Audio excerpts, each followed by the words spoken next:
Добрый вечер, это Якутия-24, прямой эфир, программа «Итоги дня». В студии Влад Давыдов, смотрите в выпуске.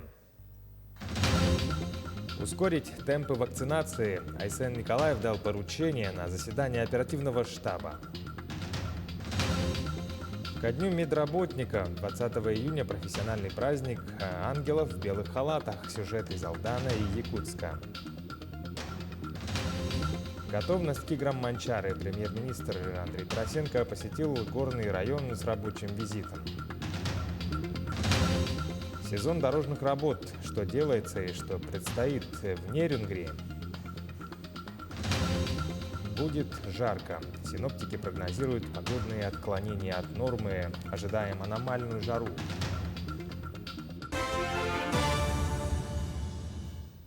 Лесопожарная обстановка остается сложной. В 5 районах Якутии, по оперативным данным, за сутки количество пожаров увеличилось на 3 очага. Площадь пожаров уменьшилась более чем на 6000 гектаров за счет ликвидации крупных возгораний. Сложная лесопожарная обстановка сохраняется в Верхневилюйском, Нюрбинском, Аймеконском, Сунтарском и Алекминском районах, где зарегистрированы 13 очагов на общей площади свыше 19 тысяч гектаров, говорится в сообщении. Отмечается, что сегодня запланировано применение авиации МЧС России в Сунтарском и Верхневилюйском районах. На очередном заседании оперативного штаба Айсен Николаев поручил ускорить темпы вакцинации по республике. Особенно это касается тех районов, где текущим летом проводятся мероприятия республиканского значения. Цитата: «Чувствую, что есть определенное ослабление работы по вакцинации населения на уровне глав муниципальных образований. Конечно, есть районы, где вакцина закончилась и ожидается поступление новой партии, но существуют и те, в которых не используют имеющиеся дозы. Например, в горном районе, где в скором времени пройдут игры Манчары, не израсходовано 20% давно поступившей вакцины, когда как к спартакиаде должно быть привито как минимум 70% населения района. Я считаю, что обязательность прививок для ряда групп людей уже очевидна», отметил Айсен Николаев. Что касается ежедневных данных, то на территории Якутии за минувшие сутки зарегистрировали 94 новых случая COVID-19, из них в Якутске выявили 59 случаев.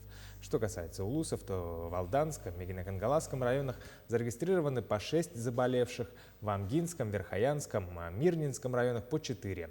Кроме того, в Вилюйском и Намском районах выявили по 3 случая, в Верхневилюйском – 2. Вчера поступила новая партия 3300, которая распределена по 5 районам нашей республики, где уже нулевые остатки.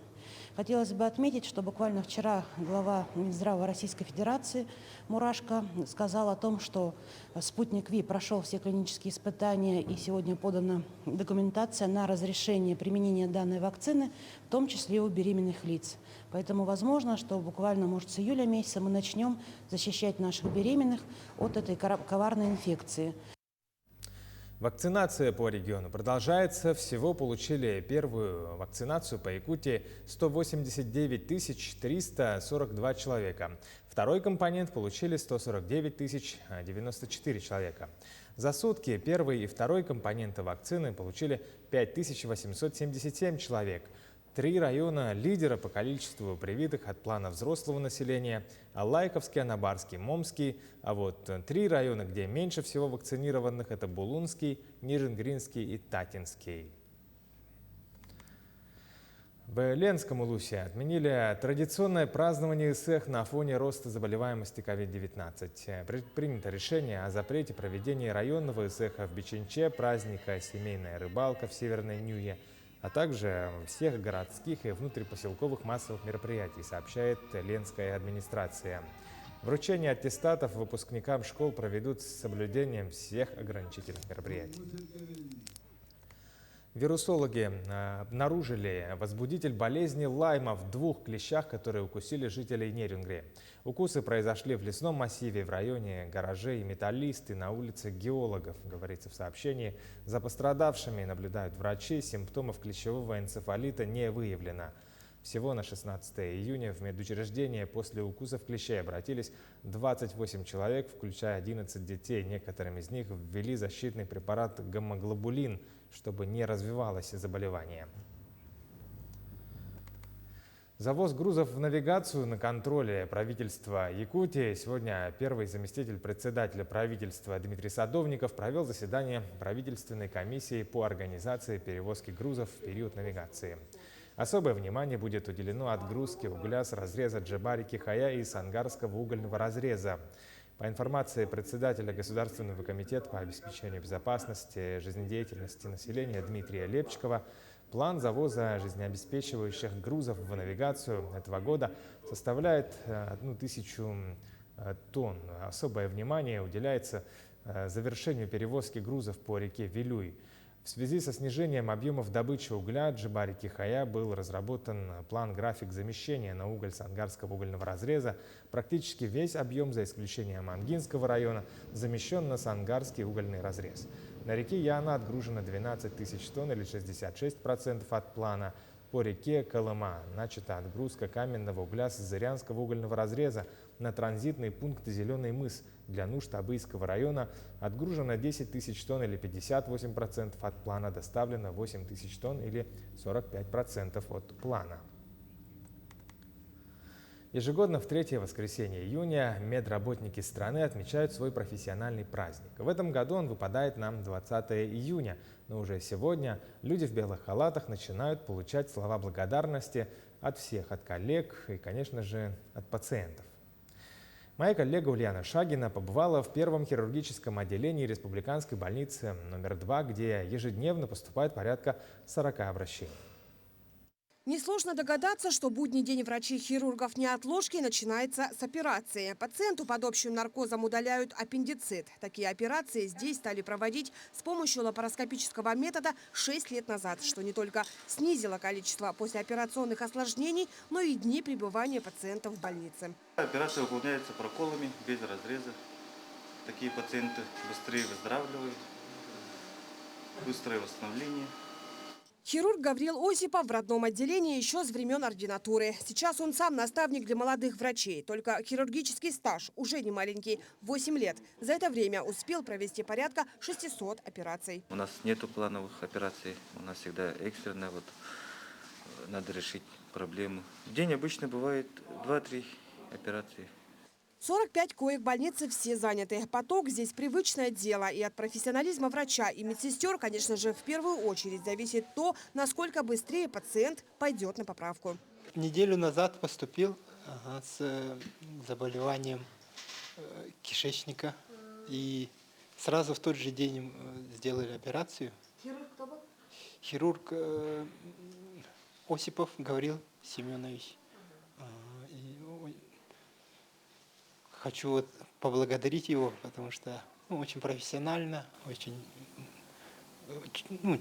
чуткий такой хирург. Здесь не скрывают, что во время пандемии работать стало сложнее. Но на жалобы времени нет. В красной зоне также ведутся операции, так что бегают с этажа на этаж. Иногда болеют сами, но это не важно, потому что заставили себя включиться в новые реалии. А времени на переосмысливание не было и нет. Ковид, особенно возрастные, сейчас и молодые пошли, тяжело протекают. Смотреть тяжело, выхаживать тяжело, оперировать тяжело, но мы стараемся, работаем. Свой профессиональный праздник все они отмечают на боевом посту. Кто за заполнением документации, кто за операционным столом, а кто-то и рядом с больными. И, конечно же, шлют друг другу слова благодарности за терпение и за поддержку в сложные моменты. Наш любимый профессиональный праздник. Хочу пожелать в этой нашей нелегкой работе бодрости, хорошего настроения. И несмотря на трудности, которые преподнесла нам эта пандемия, также любить свою работу, как мы ее и любим. Коллектив хирургического отделения весьма молодой. Из-за высокого экстренного потока выдерживает здесь не каждый. Зато остаются самые стойкие. Те, кто смог стать настоящим профессионалом, чтобы ежедневно принимать правильное решение, от которых почти всегда зависит жизнь пациентов. Ульяна Шагина, Григорий Охлопков, Якутск. Ну а в Алданском районе здравоохранение начало становление без малого 100 лет назад. Коллектив больницы отличается стабильностью, планами на будущее. Медики поделились с нашими корреспондентами. Почти 100 лет алданские медработники стоят на страже здоровья и благополучия населения. В 20-х годах прошлого века на маленьком золотоносном прииске образовался здравпункт. Сегодня алданская ЦРБ является больницей второго уровня, в которой проводятся все виды диагностики и лечения. На пороге векового юбилея коллектив ставит перед собой новые цели и задачи. Прежде всего, это борьба с сердечно-сосудистыми заболеваниями, с онкологическими заболеваниями. Как известно, Алданский район имеет одни из высоких показателей по смертности среди сердечно-сосудистой патологии и онкологических заболеваний. С 2019 года активно работает межведомственная мобильная бригада, оказывающая гражданам медико-социальную помощь. Акцент ставится на одиноких пожилых людей, проживающих в сельской местности. Мы хотим развивать это реабилитационно-восстановительную медицинскую помощь, это оказание гериатрической помощи, то есть населению старше 60 лет. Медицина идет вперед, совершенствуется лечебно-профилактический процесс, внедряются новые виды высокотехнологичной помощи, но движущей силой остаются люди. Иван Воеводин – травматолог с почти 20-летним стажем. Прием в поликлинике совмещает с экстренными дежурствами и работой в стационаре.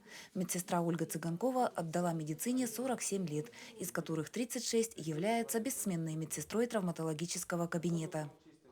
Работы хватает в любой период. Долгожданная, так скажем, теплая погода сказывается активностью населения во всех сферах деятельности.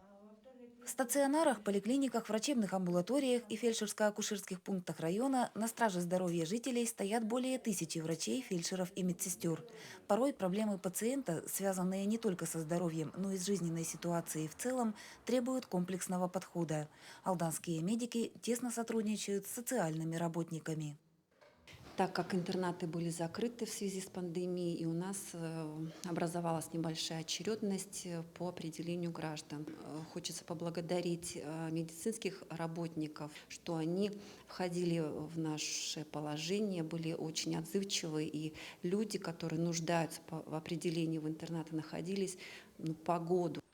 Милосердие и самоотверженность – таковы основные профессиональные черты людей, выбравших делом жизни служение медицине. Главными их союзниками в борьбе с любым недугом становятся, конечно же, пациенты. Татьяна Вахнина, Георгий Баранов, Алдан. Тем временем Якутия лидирует по показателю рождаемости по итогам 2020 года среди регионов Дальнего Востока и находится в семерке лучших регионов страны. Рождаемость составила 13,3 на 1000 населения, что выше уровня аналогичного периода в России на 25% и на Дальнем Востоке на 17%. Об этом министр по развитию Дальнего Востока и Арктики Алексей Чекунков заявил на форуме «Демографическое развитие Дальнего Востока» в Чите.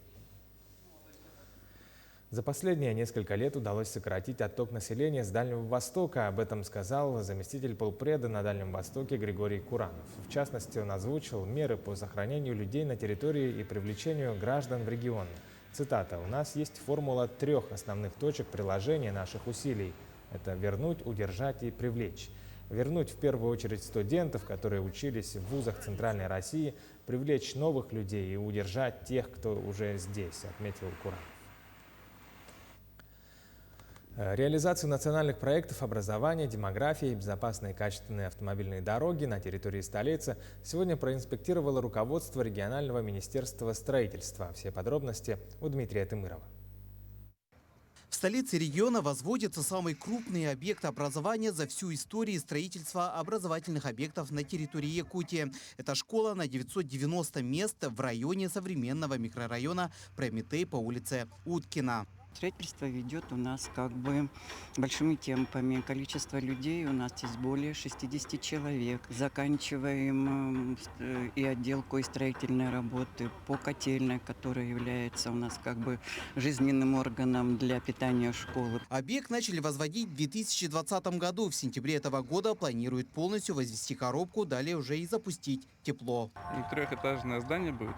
Получается, у нас 3 секции. Первая, вторая и переходная. Есть интересно по витражу будет. остекление, лестницы, внутри холлы, детские залы. Строительство новой школы должны завершить в декабре 2022 года. Следующим объектом стал детский сад по улице Кузьмина. Сегодня здесь идут работы по укладке плит, обшивке каркаса. По словам руководства регионального Минстроя, объект возводится по программе «Демография». Ну, по графику сдачи у нас ноябрь месяц этого года. Ну, сейчас по состоянию объекта готово на 50%. Сейчас ведутся все работы, спецработы, электрики, вентиляционщики. Далее руководство Минстроя посетило строительство дорог в селе Хатасы, где сегодня работы подошли к финишной прямой. Напомним, здесь ремонтируется 4 километра 868 метров автомобильных дорог. По календарному графику мы должны сдать объект в октябре месяце. Да? Ну и как все остальные объекты, все в основном в октябре месяце стоят. Ну, это учитывая все благоустройства, работы по благоустройству. На данном участке практически 90% асфальтировали. Как сообщили подрядчики, второй слой асфальта здесь будут укладывать в августе, а окончательный объект будет сдан уже осенью. В целом, по итогам сегодняшнего объезда руководство Минстроя заострило свое внимание на реализацию нацпроекта образования, в рамках которого до конца этого года будут сданы 15 объектов. Сейчас на территории республики строится всего 22 объекта в рамках национальных проектов. Это национальные проекты образования, демография, культура, экология. И в этом году будут введены 15, из них это 4 школы. Эти школы, они расположены на территории разных районов. Это Хангаласский, Устьялданский, Намский районы. И 2 школы, которые будут вводиться на следующий год. В том числе это школы, на которой мы сейчас расположены. В целом, реализация национальных проектов на территории региона и города Якутска находится на контроле у региональных властей. Серьезных отставаний от графиков не наблюдается. Некоторые даже идут с опережением. Дмитрий Тымыров, Джиластан Иннокентьев, Якутск. Более 55 миллиардов рублей направят на поддержку семей с детьми от 3 до 7 лет. В России эту сумму выделят дополнительно к 200 миллиардам, которые уже предусмотрены в текущем году для регионов, сообщил премьер правительства России Михаил Мишустин. Он напомнил, что президент Владимир Путин в своем послании Федеральному собранию поручил сделать такую поддержку еще более адресной. Поэтому были усовершенствованы правила предоставления пособия. Теперь в зависимости от ситуации в семье размер выплаты может быть равен половине или 75 или 100% регионального прожиточного минимума на ребенка. Авиакомпания «Алроса» открыла дополнительные рейсы в Москву и Новосибирск из аэропорта Якутска. Полеты будут выполнять суда Boeing 737-700 вместимостью до 138 пассажиров. Так, рейсы в Москву выполняются 5 раз в неделю. По вторникам, средам, четвергам, пятницам и субботам. Обратно в Якутск по вторникам, средам, четвергам, пятницам и воскресеньям. Жители республики смогут также улететь в Новосибирск в понедельник и четверг, а обратно во вторник и четверг. В Нерингре идет ремонт внутригородских дорог и благоустройство дворовых территорий. Ежедневно ведутся работы по очистке проезжей части от щебня, пыли, мусора и многое другое. Рассказывает Тамара Игнатьева. В данное время производится ямочный ремонт и разметка улиц города. Также начались работы по сплошному асфальтированию 2 участков. Это улица Чурапчинская и въезд в город с улицы Амгинская до Кравченко. Эти участки были выбраны из-за высокой интенсивности движения и по предписанию ГИБДД привести их в нормативное состояние. Между Нерингрийской городской администрацией и ООО ТТСК «Вираж» заключен муниципальный контракт на выполнение работ по ремонту асфальтобетонного покрытия автомобильной дороги улицы Чурапчинская. На сегодняшний день произведены работы по очистке автомобильной дороги и ямочный ремонт. После завершения работ по улице Чурапчинская подрядчик переходит к ремонту, к капитальному ремонту улицы Ленина. Кроме этого, в этом году начнется капитальный ремонт по проспекту Ленина, который запланирован на 3 года. В первую очередь будут установлены водоотводные лотки, заменены тротуары. Основной отрезок, который планируется сделать в этом году, это отрезок от улицы Геологов до улицы Карла Маркса. В следующем году работы по капремонту будут продолжены до улицы Дружбы народов. И следующий 3-й этап предполагает до улицы Мира. Сегодня мы нашли понимание Нерингрийской районной администрации, где глава Роман Михайлович Шегельняк, он действительно вот настаивает на том, чтобы эти работы были ускорены, для того, чтобы мы могли перейти уже к следующим улицам, потому что с сегодняшними темпами капитальный ремонт улиц в городе Нерюнгри очень сильно затянется. Единственное, что может помешать работе подрядчиков, это погода.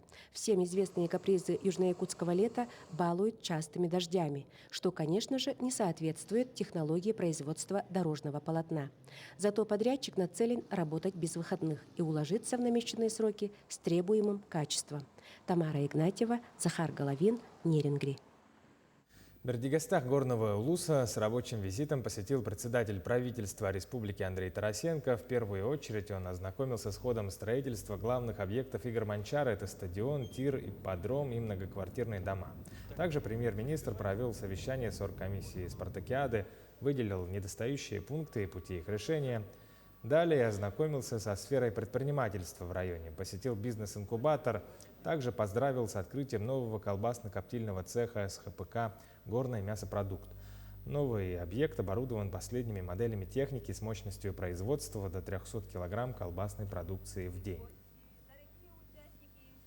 В Ленске поступил в продажу сыр местного производства. На прилавке фирменного магазина «Батамайский» он появился на этой неделе. Светлана Балеева расскажет подробнее. Сыр ленский, мягкий, свежий и очень вкусный. С утра уже на прилавке фирменного магазина. Его стоимость за килограмм немногим более 450 рублей. Расфасован сыр небольшими головками по 370 грамм. Срок годности 10 дней. Сегодня это самый востребованный продукт в магазине. Ленчане подходят к времени подвоза сыра. Боясь, что достанется не всем, берут по несколько головок сразу. Если честно, я беру только первый раз. Наслышана, вот успела, прибежала. И мама заказала попробовать. Поэтому взяли на пробу. Ну, раз хвалят, значит вкусно. Сыр начал выпускать новый молочный цех сывоварни предприятия «Батамайское», который был открыт несколько месяцев назад. Цех оснастили новым современным оборудованием, что и позволило расширить перечень выпускаемой продукции и улучшить ее качество. Качество молока улучшилось в разы за счет мощного оборудования, мощного пастеризатора. Самый главный, я считаю, агрегат на молочной линии – это пастеризатор. Сывоварение для предприятия направление новое. Пока Батамайское выпускает только сыр мягкий. Его процесс изготовления занимает сутки. А в середине июля ленчане смогут попробовать сыр полутвердый, голландский, который сегодня находится на вызревании. Варится в течение 6 часов, потом поступает в рассол. Через сутки поступает в сырную камеру. Мы за каждую головку красим пищевой краской, дышащей, чтобы наш сыр блестел, был таким солнечным, можно сказать. Каждый день переворачиваем наши сыры. В течение 45 суток у нас тут стоят. Помимо сыра на прилавке магазина появятся и поменявшие свои вкусовые качества и упаковку молочная продукция. Это молоко, сливки, сметана, кефир, йогурты. Кстати, линейка вкусов этого продукта увеличилась вдвое. В ближайшее время в магазины поступит снежок и ряженка. Светлана Балеева, Виталий Андреев, Ленск. В Москве проходит крупнейший книжный фестиваль «Красная площадь». Одно из ярчайших литературных событий страны вновь объединит посетителей, издателей и других представителей культуры и искусства из разных стран. В нынешнем году фестиваль пройдет сразу в двух форматах – онлайн и офлайн. На традиционной региональной площадке национальная издательская компания «Аяр» имени Новгородова презентует авторскую новинку под названием «Одержимая тайным даром Любови Васильевой». В первый день фестиваля дипломами межрегиональной лиги издателей за лучшее региональное издание отмечено 2 издания. Книга для чтения, авторы-составители Лилия Аргунова и Сардана Захарова, а также книга «Я выбираю жизнь» Натальи Ивановой. Кроме этого, оглашение лауреатов премии Ассоциации книгоиздателей России «Лучшие книги года» по 13 номинациям состоится 19 июня. В лонглист конкурса вошли детское издание на якутском языке и фотоальбом «Якутское и русское деревянное зодчество». Несмотря на ограничительные меры, все-таки праздник книги состоялся. Очень рады встретиться не только со своими коллегами, но и со своими читателями. У нас тут в Москве уже за эти годы образовалась своя читательская аудитория. Нас здесь уже знают, ждут. Одно из самых сильных издательств России, национальное. Многократный победитель наших конкурсов. победитель конкурсов российских, федеральных конкурсов, международных конкурсов. Такого более мощного представления своей культуры среди национальных республик ни у кого нету. Это выражается во всем. Это выражается во внешнем виде продавцов, в национальных костюмах. Презентация, коллектив издательства очень профессиональный, то я уверен 100%, что эти книги найдут в России своего читателя. Якутию накроет аномальной жарой. Синоптики прогнозируют погодные отклонения от нормы на 8-12 градусов. Подробнее наш корреспондент Петр Васильев. Приветствую. Действительно, грядущие выходные в нашей республике будут по-настоящему горячими. Дело в том, что в наш регион пришел теплый китайский антициклон. Он им принесет сюда теплые воздушные массы и минимум осадков практически по всей территории республики, за исключением некоторых районов. Так, например, сегодня на юге и юго-востоке прогнозируют небольшие грозы, местами сухие и кратковременные дожди. Температура воздуха в Ленском районе достигнет 18-21 градуса выше нуля, в Алданском районе также 17-21 градусов выше нуля. Ну а в Мирнинском и Нерюнгринском районе температура воздуха достигнет 22-27 градусов. В столице нашего региона, в Якутске, сегодня синоптики прогнозируют до 25 градусов тепла. Что касается ближайших выходных, столбик термометра в Якутске продолжит повышаться. В субботу плюс 29, в воскресенье плюс 30, и в понедельник, день празднования Эссеха, температура воздуха в нашей столице составит 33 градуса выше нуля. И такая тенденция продолжится по всей территории нашей республики. Ночные температуры не упадут ниже 13 градусов выше нуля. Отмечу, что также сегодня и завтра в лесах в Кангаласском, Горном и Амиконском районе прогнозируется высокий класс пожароопасности в лесах, поэтому специалисты рекомендуют соблюдать все необходимые правила при выезде на природу. Что касается этого теплого антициклона, он продолжит свое движение. В середине следующей недели он принесет высокие температуры в Валёкминский район, где 26 и 27 июня планируется празднование Эссеха Олонхо. Ну а уже ближе к концу недели он дойдет до северных районов, до Арктики. И, как шутят синоптики, уже можно будет спокойно выезжать на южное побережье, отдыхать нашего Восточно-Сибирского моря. Это были итоги дня сегодня. Смотрите Якутию 24. Будьте всегда в курсе.